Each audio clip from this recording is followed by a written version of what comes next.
Welcome. Sit down, roll up, pour up, turn up and tune in, because you're now watching the Buncher Bull Network.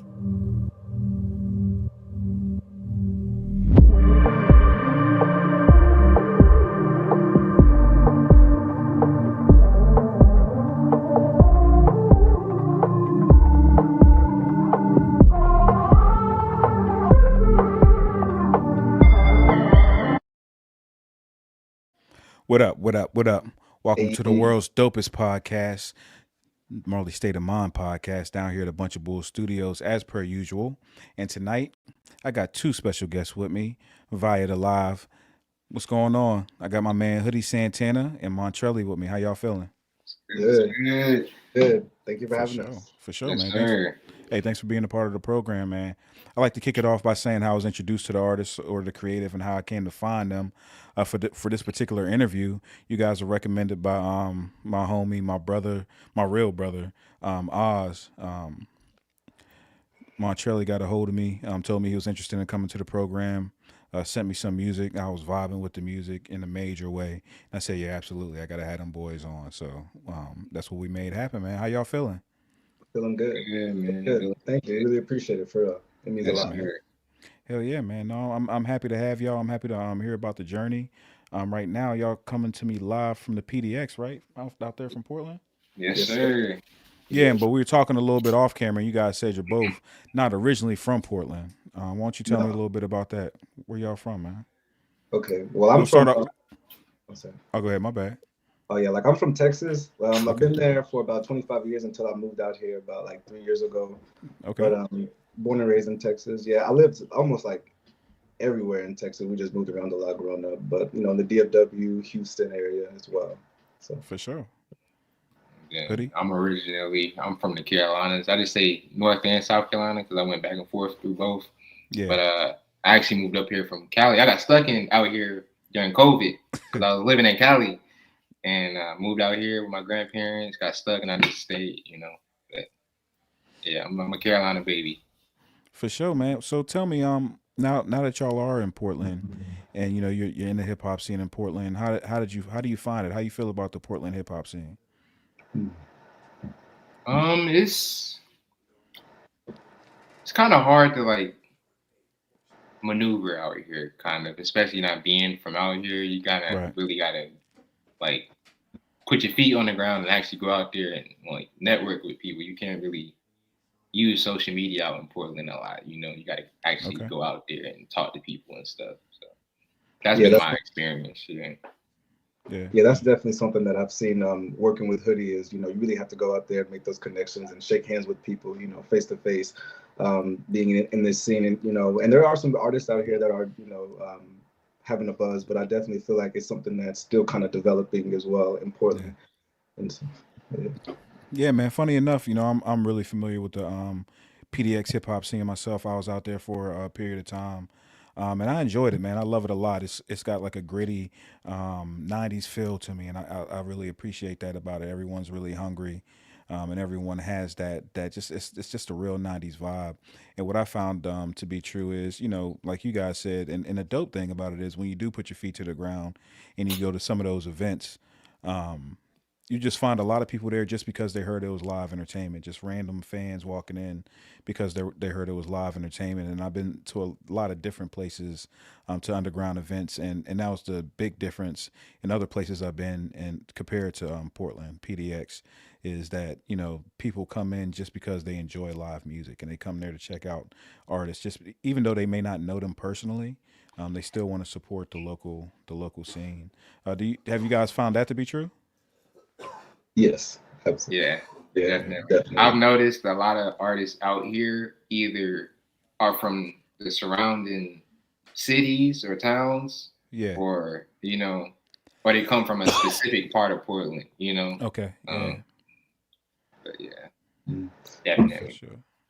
For Yeah, sure. And now, oh my bad. I didn't mean to cut you off. Go like ahead. I was just gonna say, like, and like Yeah. going to some of the shows that we've been able to perform at, and then shows that I've been able to witness Hoodie perform at. You know, I can see that the crowd, and like you said, people that might just be downtown just walking in and just so happen to see that there's a show going on, they'll just stop by and check it out. And it's always nice to have that type of support locally and to see that there is, like, you know, talent that's out here and emerging. And yeah, and so yeah, that's Yes, it's a different type of vibe whenever you have that going on. You have people showing up just for the love of live music, and then you really gain a fan base that way, a true fan base of people who aren't just friends and family. You have people who are outside your circle coming to support, and they might turn into a true fan that way, and really follow the journey. I mean, that's what this is about, getting into y'all's journey. So let's definitely do that. Um, let's start with you, Hoodie, because you're on my left side. So I'm gonna start off with you. How did you fall into this thing called music? How did you become more than just a spectator in music? You wanted to become an active participant. How did that come about for you?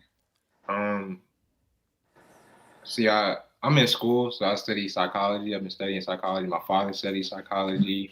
Um, my aunt she used to work under Langston Hughes. She wrote poetry. I have Oh, another that's aunt fire. I have another aunt that's in the museum in North Carolina for poetry. She's one of the first Black women to ever get put in that museum. So poetry. I'm in a museum in Sumter, South Carolina for poetry. Oh, that's My fire. first ever poem I wrote got put in the museum in South Carolina. So Yeah, that's dope. Congratulations on that, yeah, man. Yeah. it transitioned from poetry to music, and that was kind of my mental health thing. Like it helped whatever I couldn't talk to my parents about. Yeah. I put it in the music, you Okay. feel me? And You I found think you found it to be therapeutic. yes, I actually witnessed one of my best friends get killed in front of me when I was 11 years old, and Yeah, then that's crazy. yeah, I went silent for about 2 years, and my dad was just pushing me that whole time. He's like, make music, make something, and then you go through your trials and tribulations while you're growing up and stuff, but all that stuff is put in the music, and some people will understand, some people won't, but you got to be from the culture to really understand what I'm speaking about in What you're putting certain out there, parts. yeah. Yes, sir. Now, were you doing poetry prior to that incident with your best friend? Were you already into the poetry at that point? I was already into poetry. That event kind of made me want to Transitioning into vocal music. exactly That's fair vocally to say say. it. You know what I'm Yeah. saying? So that was my like journey to getting into music. And your father already knew that. He already knew Oh that would yeah. help you in that way. And that's fire. He was supportive of you in that way. And that was he has he always been supportive in your art? Yeah, he used to actually rap himself. His name was Hassan out of South Carolina, and Okay. or they call him Haas. They call me Lil Haas in South Carolina, but they call him Big Haas. And he used to Okay. rap out there. He was a really big artist in South Carolina. He used to do a lot of events out there. So that's he had his own like equipment room where he would like had a studio and stuff. And Yeah. so on the weekends when I would go to South Carolina, I'd go down there. He'd be like, go record something. Like either go outside and go play all day or go record something. But he And so wanted to I make had sure you two was options. active. Yes, sir. Yeah, hell I yeah. had to be active, either with vocally or outside. You know what I mean? So Now, how did that transition work for you from going from the poetry to the hip hop? Did you find that it translated well? um I think it translated very well, to be honest, because with poetry you tend to get a lot deeper than you may get with just writing your raps. You get what I'm saying? Right. So Right. poetry, it has layered meanings, double, triple entendres to it. Um, it makes it easy for me to write, uh, specifically my hooks or my choruses, because I don't know, the poetry just helps with it. I like slant rhyme or the different type of rhyme schemes that have, and I'll use that in my music, and people will point it out. They're like, "Oh, you use this type of, or the cadences or Yeah. the different syllables." Like I'll tell people sometimes, like, you got too many syllables right there. You just cut it down to maybe one or two syllables, and it'll match that. That's all stuff you learn in poetry. That's And like the just writing. foundation. Yeah. Exactly. So. Yeah, so it was an easy transition for you to get Oh into yeah. from go from poetry into writing hip Oh hop. yeah. Definitely. That's fire. Shout out to everybody watching on the live stream, man. Y'all tuned into the world's dopest podcast, the Marley State of Mind Sure. podcast. yeah. And I got Hoodie Santana and my man Montrelly with me tonight. Now, so So Pops gets you in the studio. He gets you right. He gets you doing the music. Do you remember that first song that you made?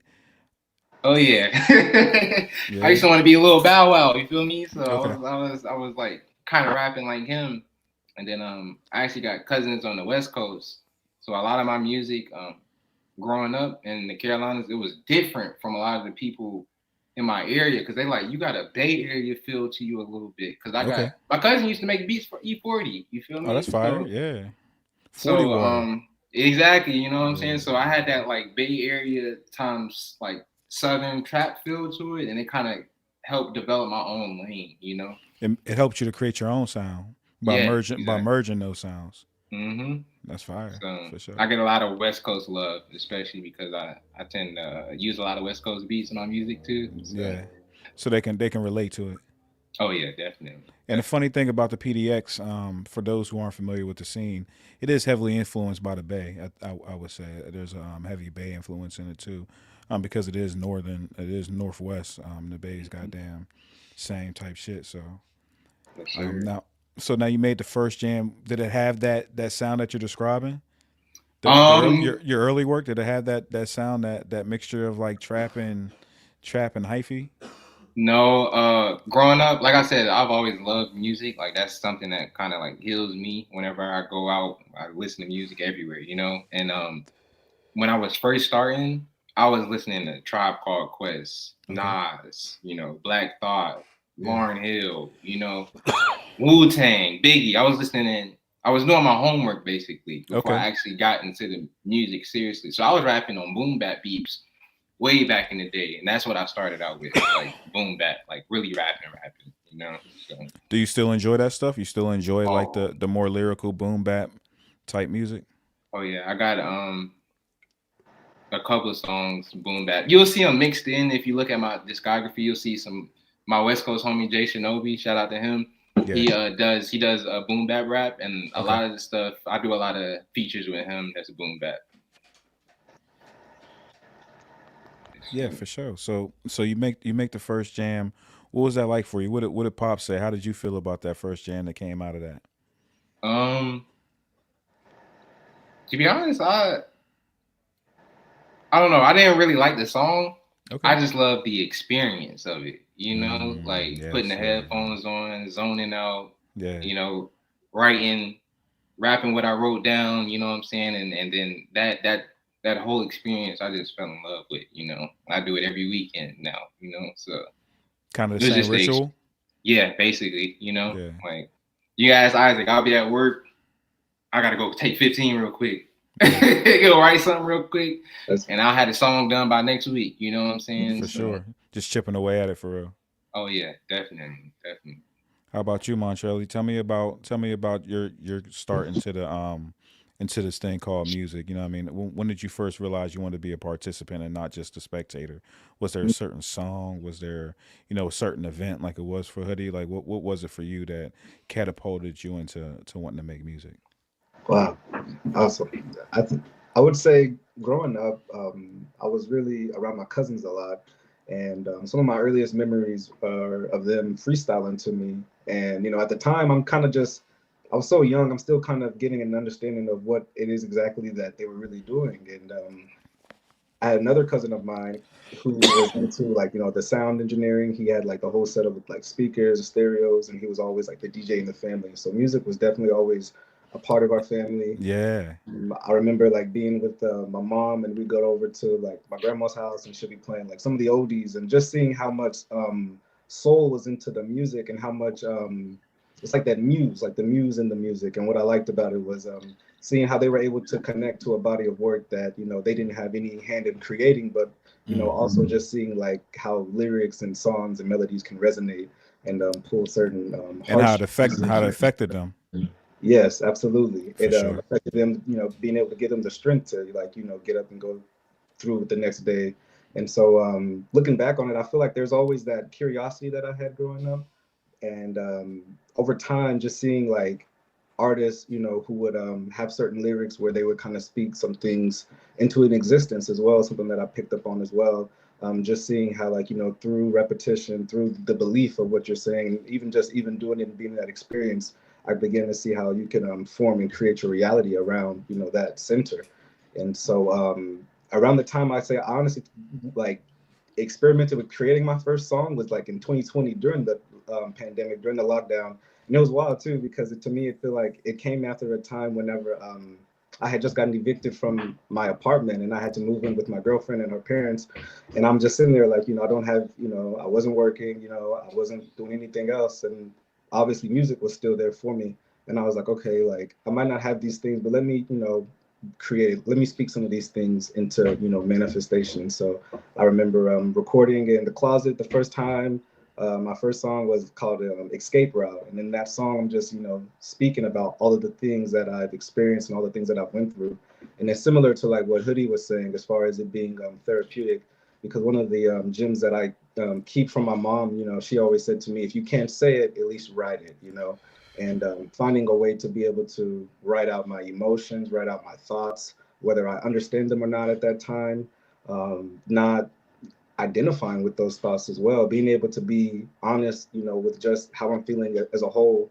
Yeah. And as I began to create music and just fell in love with the processes of writing, it's almost as if like there's this thing that I'm trying to chase and it's like alluring and it's not, it's elusive and it's but I'm realizing that when I took a moment during my writing process to just let what I feel like the message is from the instrumental that I hear coming to me, Letting the I found instrumental it. speak to you, speak through Yes, you. absolutely. And then Yeah. like approaching each instrumental in a way of like I try to incorporate like forms of meditation in it. So while I listen to an instrumental, I'll hold certain like mudras to be able to try to really channel and summon in some energy and try to take it from a very different perspective. And Making it spiritual. making it spiritual, absolutely. And then trying to find ways of channeling different energies while I'm doing it, different artists that may have passed or even ones that are still here that I get influences from. I've always loved music and just loved listening to certain different genres. Like there was a phase in middle school I was just listening to nothing but just like heavy metal, like screamo German like rock bands. Like I had no idea what they were saying. I just liked how it sounded. What they And called Liechtenstein. yeah, Yeah. like it was just wild, but it was just like I Yeah. love this shit. I don't know what they're saying, but it was just something It about it. connected with you at the time. It did, absolutely. And Yeah. so it's been an interesting journey. I feel like music for me is transformed in a way it's like self-expression, and I've been able to make connections with people like Hoodie through it, and it's been a Like-minded perfect journey. individuals. Absolutely, Yeah. Yeah. absolutely. And like I find myself at times when I'm not creating, and I'm just letting these thoughts like fester. I have to give it some type of outlet, and that's what I love about it the most. Is being able to challenge myself with The being. expression. Yes, absolutely, Yeah. absolutely. So No, that's you. You definitely gave me a lot to unpack with that too, sorry. because it's something. There's a lot of things that you said in there that have a lot of substance to it, and I definitely want to get into it. And it's one of the things that my brother and I actually talk about a lot is the power of words. In every spiritual text they talk about the power of words. That's why we pray, right? It's to manifest things. It's basically the same thought process behind it, and for you to have that understanding that words do have power and you can manifest things through words, and that's why you have to be careful with your words. You have to be careful with what you're writing about, because there's a lot of artists that we've seen throughout history that really didn't live the lyrics they were saying, but because they spoke them into existence, they came to be. I mean, one of the ones that come to my mind immediately is Tupac. I mean, he's a individual who really didn't um, necessarily live a lot of those things that he said, but they end up coming into play as he spoke about them, even up to his demise. So you have to be very careful with your lyrics and what you're saying, and understand the power in words. So it's beautiful that you have a knowledge of that power already. So yeah, definitely kudos to you on that. And even the how you're talking about the expression of music, and how you express yourself through music, and that's a tough thing to do for some people, and you guys are able to tap into that, being vulnerable through your music, and being allowing your music to be therapeutic purge, basically through your music, right? Those things that you have bottled up inside you, the things that you have going on, being able to give those things a place to go, is important. So no, I definitely appreciate that. Now for you, Hoodie, after you got into making music, you made that first jam. What was the first song that you really released, or or not even what was it, but what was the song that you first released and let people hear, um, that let you know like, damn, I'm on to something. Like I'm really doing something with music now. Like gave you that bit of validation of, yeah, let me do this. Um, it was actually in high school.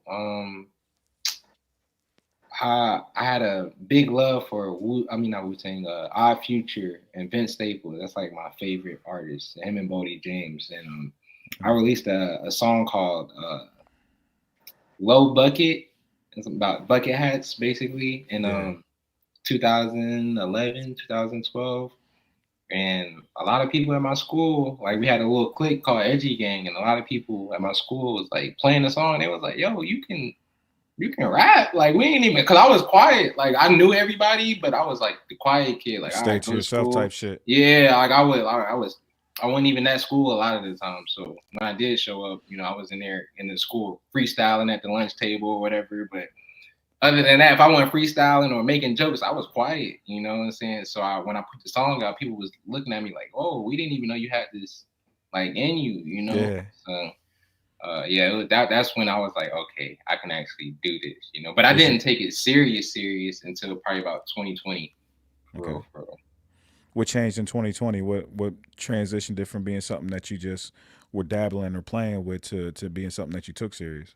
Um, I released a tape called Underdog Story 1 and then Underdog Story 2.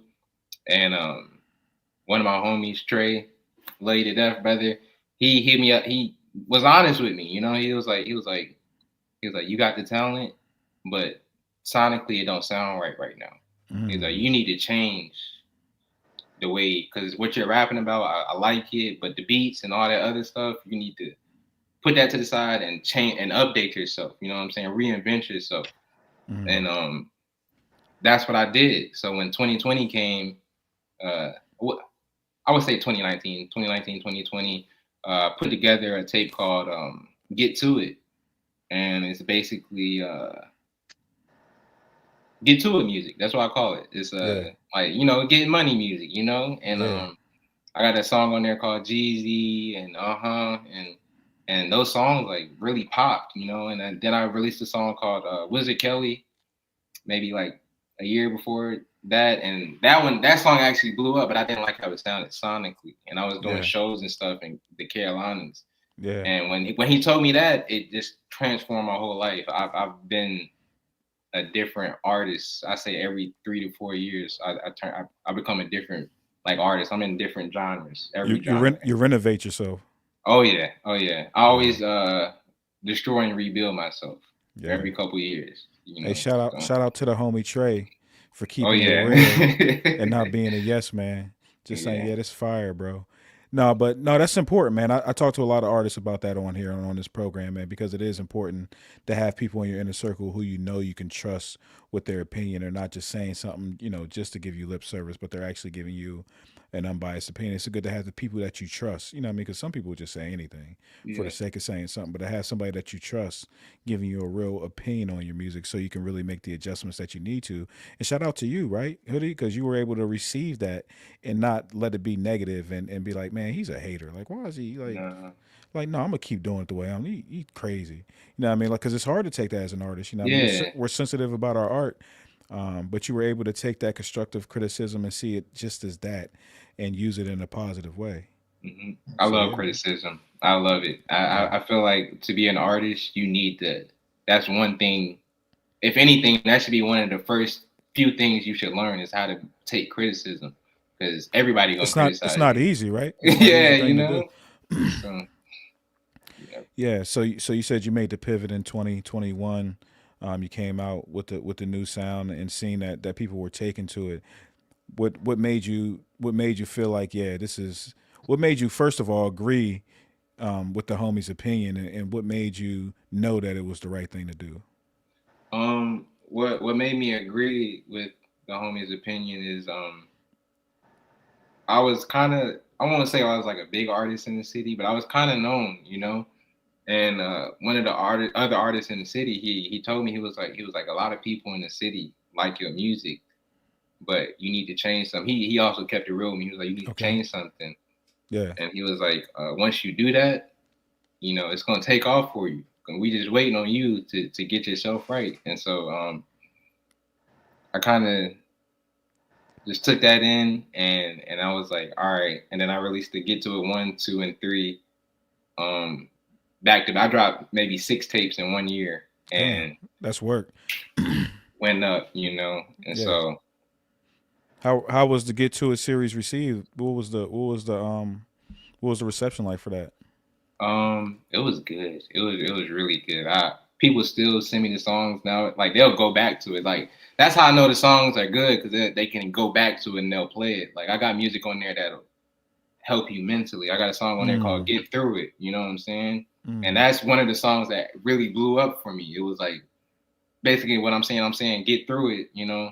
Got to get to it, man. You know what I'm saying? You got to get through. You got to get to it to get through it, man. You got to get exactly. That's what that's basically what I'm saying. The whole song, and people were like we feel what you're saying. And I had another song called Outside where I'm talking about what I talked to you about before, seeing my homie die in front of me, and I started realizing people were resonating with what I'm saying, you know, and so it made me not feel alone, and I just used that to keep creating, you know. Were you getting? But it was received well. Were you getting those type of opinions from people like, man, this is something I could relate to. This is actually helping me get through stuff. Oh yeah. How did that make you feel when you seen that happening? It makes you feel like you got a duty to the world, you know. Yeah. Like this is my mom always tell me, if you got a talent, use it, you know. Like some people got talents and they don't use it. It's somebody in the hood that ball better than Mike and LeBron. Yeah. But they ain't using it. And they ain't you the know? Hood. Yeah. Exactly, you know? And so that's what really helped me is knowing God gave me that talent. And if I didn't use that talent, then hey Jess, we look like we lost Charlie. You might have to try to get him back. We good, bro. Oh, there we go. We're good. Yeah. I was having some minor technical issues. My bad. It's all good. It's how we do it when we doing it live. But I'm so sorry. No, we all good, bro. It's smooth. You good. It's smooth. I'm on this iPad and.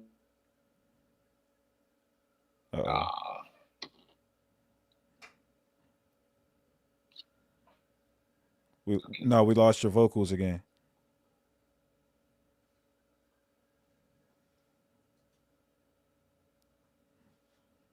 We lost your vocals again. But go ahead, Hoodie. So you had people coming to you talking about how the music changed them, and how it had an effect on them. You're seeing that you're starting to make an impact with the music. Was that motivation for you? Did that make you want to keep going with it? Yeah, it's motivation, especially for people close to me, you know. Right. I told you I ended up moving out to California in 2018, and I didn't even realize I had a fan base in California before I even moved out there. That's dope. You know, I moved out there with my brother JT. Shout out JT. I was down bad when I was out there. And then one day I was chilling in the garage with the homies, and some dude walked up. He was like, "You Hoodie?" I was like, "What?" Like, I'm 2,500 miles away from home. Like, back home, I'm used to that. But somebody said that to me. He was like, "Yo, you Hoodie Santana, ain't you?" I was like, "Yeah." He was like, "I heard your music before." And I was like, "Wow, that's like, I'm far from home." Yeah, I'm making a reach. I'm making a reach that far from home. Exactly. And he was like, and one of the songs he brought up was "Get Through It." He was like, "I listen to this song every day. You know, I listen to it on the way to work. You know, and you telling us to get through it and to get to it. You know, you got to do both." And so when he told me that, it really hit me. Like, even if I wanted to stop, I couldn't. You know, because I'm impacting people. Right. It's having more meaning than just you. It's now having a meaning to other people.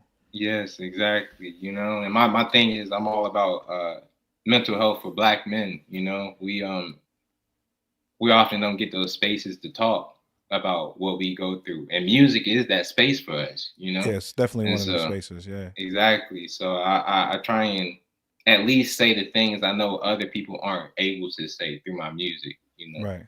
So Trelly, you with us? Uh-oh. Hey, Trelly, you with us? Uh,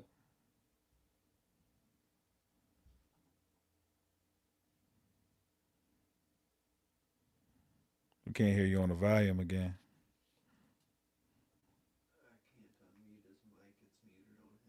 Yeah. I ain't want to leave him out. We're going to have to we're gonna have to have you tell us a little bit more. So, Hoodie, so you move to Cali. You're on the Cali scene. You're seeing how that goes. What was that like? What was the Cali scene like for you? oh man, Were you still active out there? oh yeah, definitely. I was still. I released the tape with my brother JT. It's called Charlotte to the No. You know what I'm saying? It's a mixture of that trap versus West Coast feel. You know what I'm saying? Mm-hmm. And we released that track, and that got like a lot of traction to it. We released a song called Lil Ho. Everybody loved that song. Whenever we played, everybody just the girls start dancing and everything. And so I loved it. Being on the West Coast brought a different uh, vibe to my music, and I was able Yeah. to experiment with that sound over there on the West Coast. Especially um, with their approval. You know what I'm saying? I don't like to just hop into other people's culture and then Culture, not, yeah. yeah, and so I went out there, I experienced it, and I used it, and now I have an album coming out with a homie from LA next month or two. You know what I'm saying? And that going through that helped me get to where I'm at right now. You know.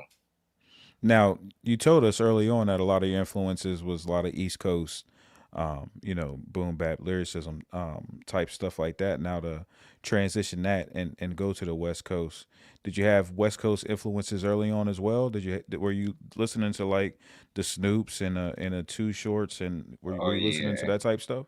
Yeah, Snoop Dogg. My dad loved the game and Too Short, Yeah, E40. yeah, I love Mozzie. yeah. Um, who else? Uh, Definitely Snoop Dogg, Ice Cube. I was listening to a lot of West Coast artists. Probably, I would say about an even amount of West Coast as East Coast. Okay, But, for sure, for sure. So now you're doing your thing out there. You know what I mean? You're making moves. You're making some. You're doing some networking. You're making some relationships with artists out there in California at the time. Now, do you still maintain those relationships with those artists that you met along the way? oh Whether it yeah. be in California or Carolina? I retain a relationship with all the people I work with. Text them. I like to have a personal relationship with the people I work with. I don't want Yeah, to be like, hey, I'm gonna send you this and you send me this back, it's just and then business. yeah, is you Yeah, gotta there's feeling and emotion and thoughts that go into music, and you gotta have those you want relationships to share that connection. You want to share that connection with the exactly, people you're collaborating with. because it's gonna create a whole different sound than if I just send you something. It sounds Right. manufactured then, Yeah. unless I just naturally do it. Like, hey, I know you vibe with this. You know what I'm saying? I know you can put the right lyrics onto this track because me and you have been through something together. Right. You know what I'm saying? So I'm gonna send you this track, and you're gonna send it back, and it's gonna be natural. So You back with us, Montrelli? I'm back. I'm back. I For apologize. sure. No, all good, bro. So now for you, when was it for you that you got that first validation through doing music? When was the first time that you had someone tell you like, yeah, you on to something? Or when was the first time that you felt like, yeah, I'm on to something with doing this music? I would say honestly when I got to share it with Oz, when I got to share it with him, and Shout out Oz for sure. he let me know his feedback, and I really valued his opinion, and I valued his experience and his knowledge and his wisdom. So being able to present something to him that I felt like was very raw and still almost like a rough draft in a sense, he was able to kind of help confirm at least the direction and where I should have be going and taking the art. And so yes, just having him kind of just be like, yo, this is good, and you should keep rocking with this and keep sharpening your skills. It was something that gave me the confidence to keep pushing forward, and then just seeing that belief in myself. So Yeah, that's dope, man. So seeing another artist that you respect telling you like, hey, you're on to something. Like you really got something. Keep pursuing it. Gave you that motivation to keep at it and keep doing it. Now, Yes. did you have projects out at that time whenever you were letting them listen to the music and you got that validation, or did the projects come later? I had like a few like singles out, and then like Okay.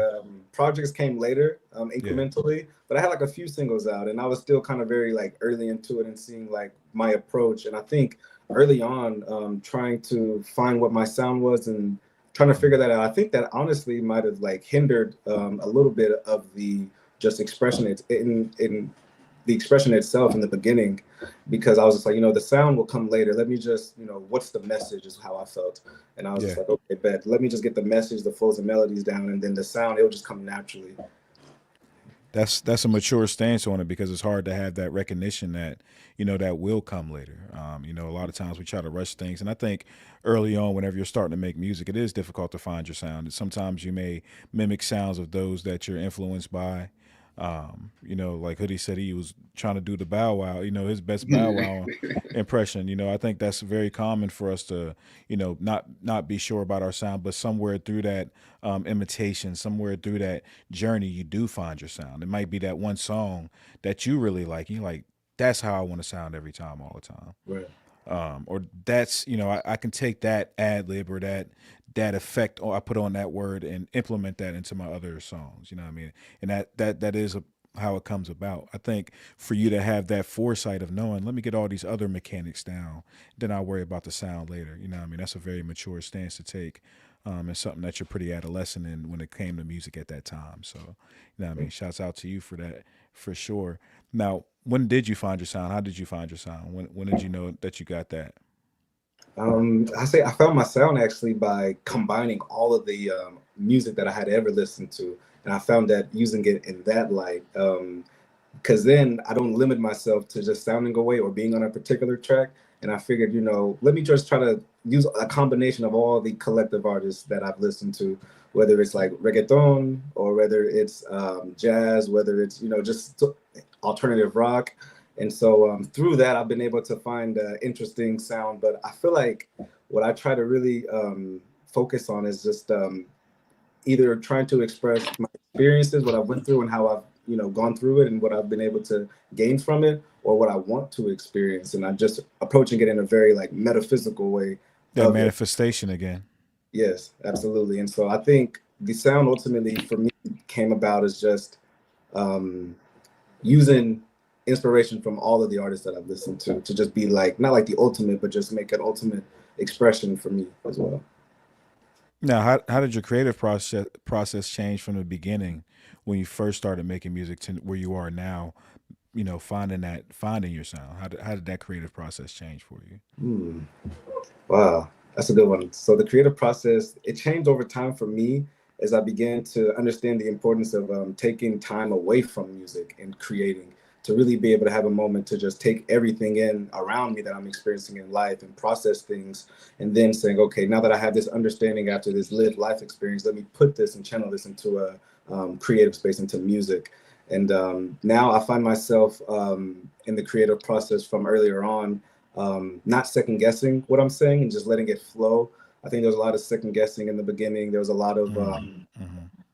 There was a lot of worrying too much about how I wanted to be perceived, and more so now it's just I know saying something that's authentic and honest to me, at least one person out there can resonate with it, and it might be something that helps them. And so now I kind of have the audience more so in mind when I get to write, but Yeah. also have myself in mind as well, and blending those two. I think in the beginning it was more so just me just trying to navigate a way of creating a better situation for myself through words.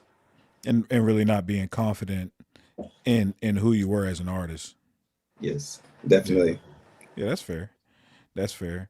So you dropped the projects. You're doing the music now.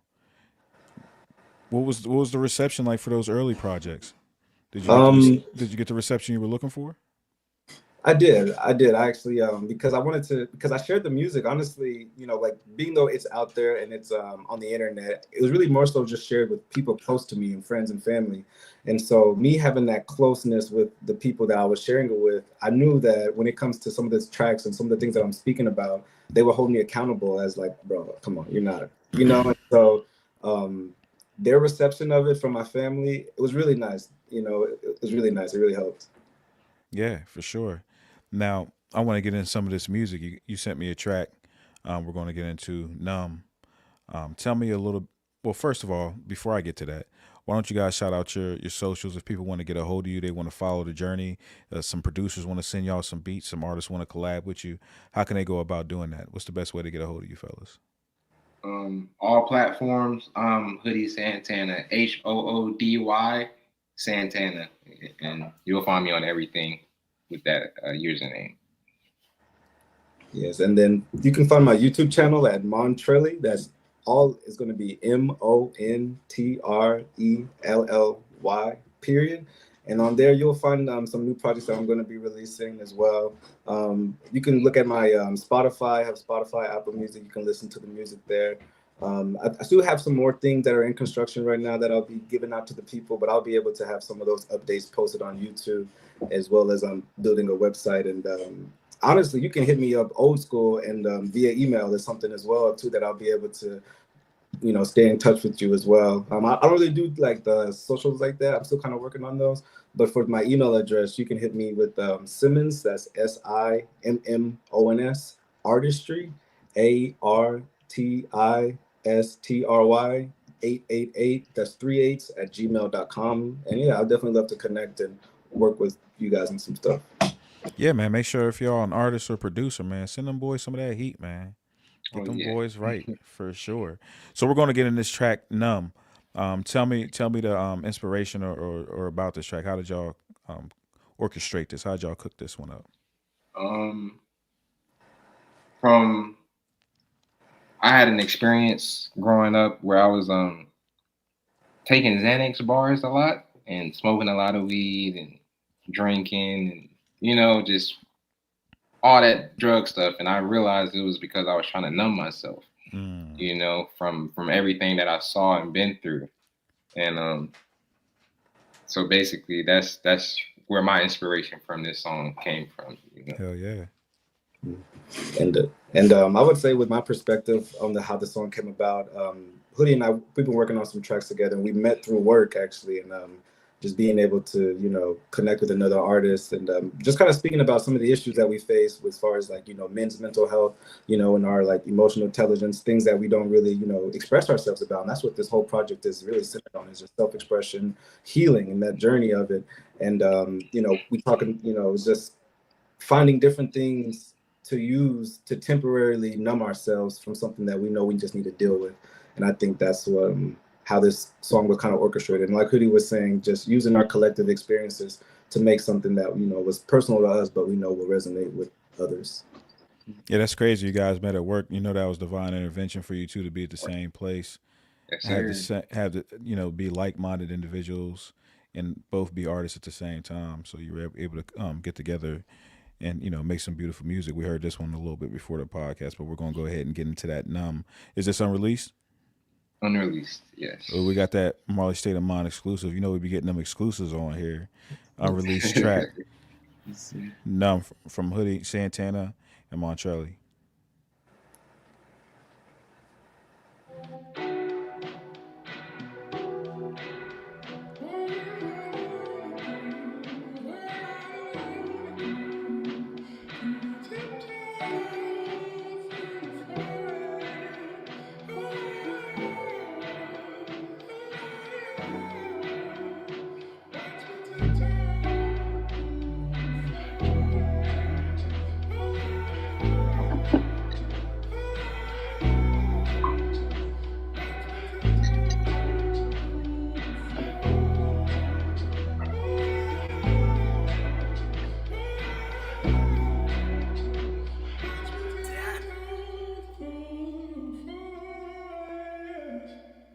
Tempted by the lights, chasing all the highs, whispers in the night, telling me a lie. I know it ain't right, but it feels so divine. Caught up in the moment, losing track of the times I lost myself. Was caught up in the drugs and I lost my health. I was ass out, thought I lost my belt. Tryna numb the pain, but it cost my wealth. And you in me, that's me. I say D-R-U-G. I'm free in the H-O-O. H-O-O-D. But my team, so N-U-M-B. Find me, N-U-M-B. That's me, I take D-R-U-G. I'm free in the H-O-O-D. But my team, so N-U-M-B. Find me, I've been running. Niggas on the block, they been drumming. Trying to numb the pain, but it's coming. So on the line, but I'm stumbling. Down, straight down, going straight down. Felt like Simba when that nigga was a cub. I'd be lying if I said the substance didn't keep me numb. I'd be lying if I said my pride didn't make me run. Tryna move fast, but these scars destroy me like a sponge. Traumatized human, unable to breathe. True meaning of thug, if you seen what I seen. Been numb so long, I forgot that I could cry. Been numb so long, I forgot that I could die. Like where do I turn to? Calling out to Neptune. That Pisces ate the full moon. Trying to numb the pain while I'm swimming in the rain. N-U-M-B, that's me, I say D-R-U-G. I'm free in the H-O-O-D. But my team, so N-U-M-B. Find me, N-U-M-B, that's me, I say D-R-U-G. I'm free in the H-O-O-D. But my team, so N-U-M-B. Find me, Sir.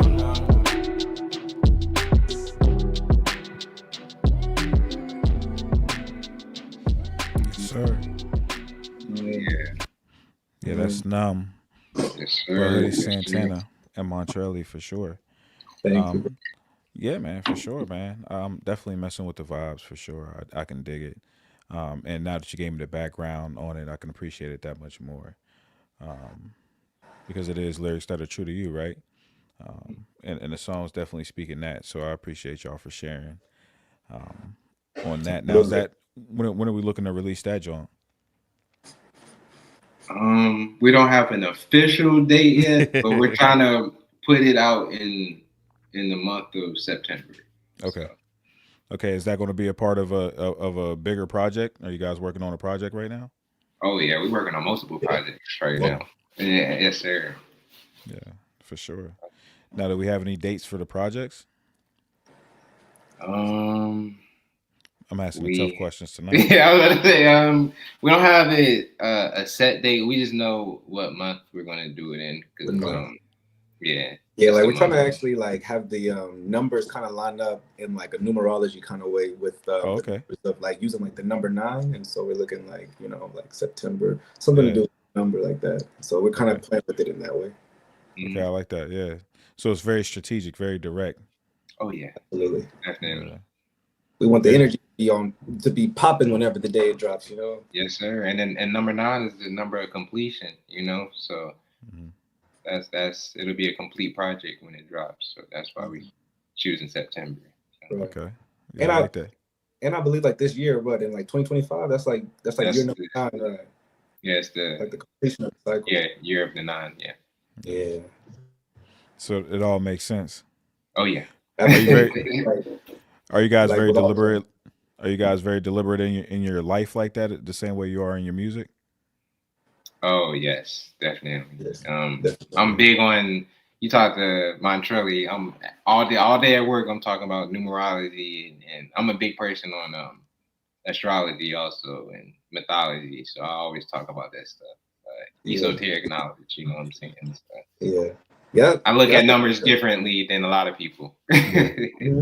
Yeah, like I'm really about the numbers too, and just seeing like the repeating numbers and just getting some of those signs. Like I have it like, we got it tattooed on us, with like the numbers, and like I definitely go to Hoodie and I'm like, bro, like, is it something with the moon? Like, why am I feeling like this? Like something is tripping right now with the energy, and like he'll be like, like he'll confirm some of those things. So it's kind of cool being able to learn how we can use astrology and our zodiacs to kind of understand our feelings a lot better and our energy a lot better too, and to know certain days. It's a lot, but yeah, that's how we definitely try to live our life in that way.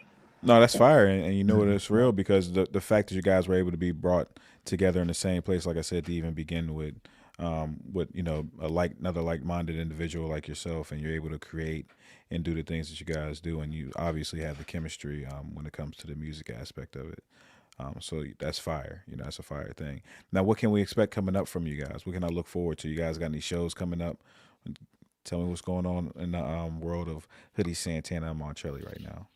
Right now I have a project. I think I mentioned it with the homie in LA, Jay Shinobi. Yes, sir. It's gonna be around 11 tracks, and it's called "This Shit a Picasso." You know, it's gonna be a album is about basically the struggles of growing up in the hood because he grew up in West LA and I grew up in Sugar Creek. You know, Charlotte, North Carolina is one of the toughest areas in North Carolina. So that For album is sure. gonna be about that, like what I've experienced growing up in that type of setting. And then the track I got an album coming out with Montrelly. We actually got two albums coming out, and then I have another album set for February 2026 with the homie up here, J3.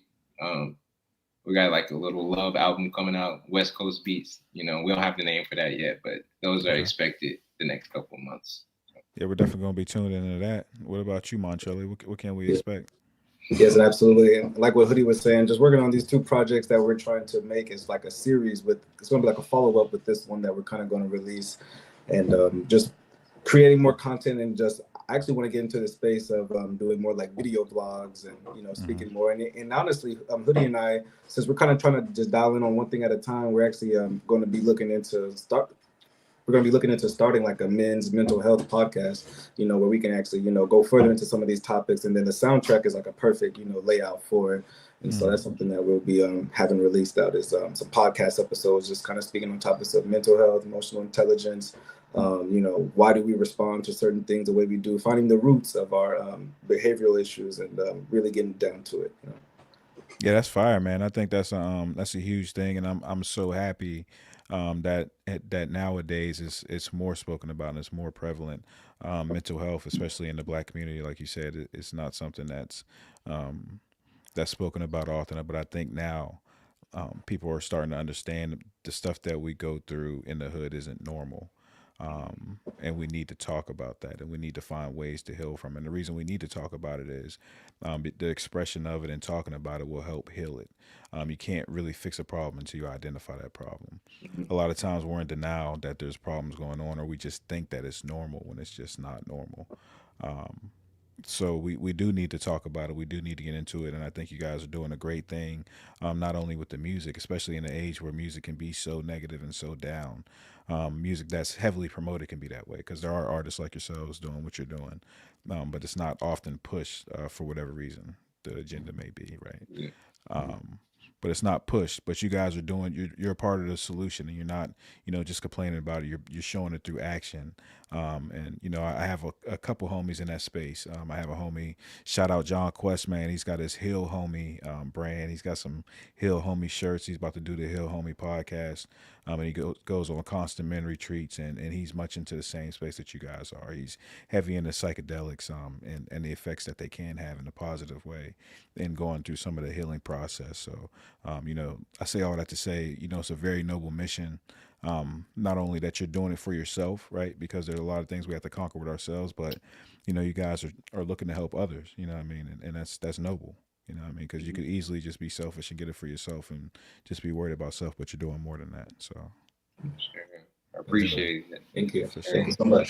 Thank you. But yeah, man, I appreciate y'all for coming out on the world's dopest podcast, the Yes, Molly State of sir. Mind podcast, down here at the Bunch of Bulls Studios. Make sure y'all catch us every Saturday. We're here with a special guest from all around the United States. You know what I mean? How we're doing it. We'll be here next Saturday with another special guest. We also have the stash spot, man. We do a little we I shouldn't say little. I hate when people are like, oh, you did a little tour. Anyway, no. We also do a stash spot where we review some buds and different strands. You know what I mean? The homies down here smoking on that gas, that za. Um, Yeah. yeah, man, and they're doing reviews on that thing.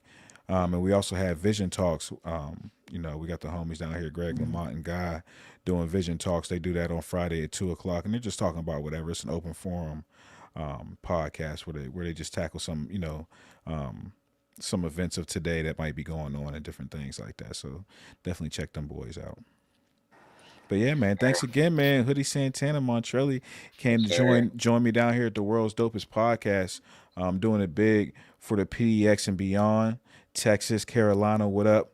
Yes, Um, sir. Anytime y'all got anything going on that you want to share, you got some new projects going on, you want to come down and shout that out. You know, what I mean, I'm going to be here for you as a Thank platform. I appreciate you guys joining me and giving me your time today. Absolutely. Thank you. We appreciate it. Yeah, for sure, Absolutely. man. Thank you. It's It's, been an honor. thank you. Sure. Until next time, we out of here. Peace. Peace. Jeez.